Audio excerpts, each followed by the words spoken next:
Balhum adallu demek. Ulaikal kalbahaim balhum adallu. Allah-u Teala men bir adamları cehennem için yarattı.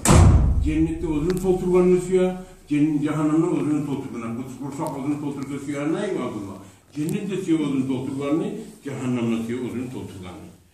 Cehennem ne diyor? Allah-u Teala ise men cehennem için yaratkan bunu. Cehennem tolturup bitirdiğinde de Allah-u Teala daha da yok mu? Daha beni toldurma ama sen hep talep edildi baydı. Şöyle adamlar var. Bunlar kimlerdi? Şöyle adam. Allah-u Teala kadara nâli cehennem. Cehennem'e yaratkan bir adam. Aman bir adamlardır. O adamın nesi var?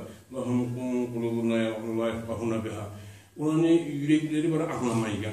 Gözleri var görmeyken. Kulaklar var eşitmeyen. Hayvanlardan ne olardı diye. Hakkını söyleyince ayamallığa artar olar. Daha diyemedim diye. Hakla ikna vallahi beni talay etmeyin. Beni olma ahiret bir etra. Olma ben şu cennetin talaylı olayım. Dünyamda ahiretimi onlarla etmeyeceğim. O zaman talaysızlığın birden bir arttırıp durar. Nasihat ne çıkma? Yılanını ağusun arttıra. Balıkını semizetip daha da etin arttıra. Onu emin mümin işini nasihat imanın arttıra. Dinsizliğin yamanlığın arttıra. O şey cehennemden bile Türk cehennemden satıp altı ne bulama? Ona kişi duvarda rahmet etmeyi, balasını da rahmet etmeyi, ağasını etmeyi, izlisini etmeyi, uğrusunu, silisini etmeyi, sisini etmeyi, bir o kadar rahmet olmanı yüreğine.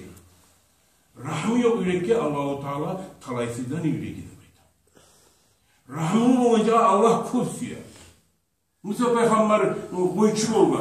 Çağ bayrağı koyçu koylarını saklayı durup veya bir arasından bir deli koyup olmayın. Ya Allah sana kaçıyı var. Bu çağ o kaçar. Şu ayet Peygamber'in aldığında o koyçu. Kızın olmak için 10 yılda 8 yılda vaat etti.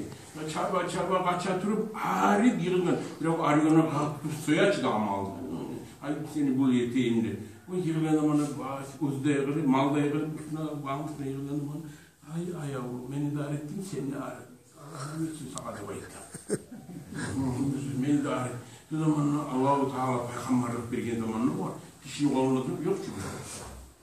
Peygamberlik bir zamanı ise Musa, ben seni tanılarını bilen misin? Bilmeyin. Şu isimde var mı? Şu koy seni ağretti, ben seni sinemaya etkiledim. Şimdi ağretti tadı deyin ki.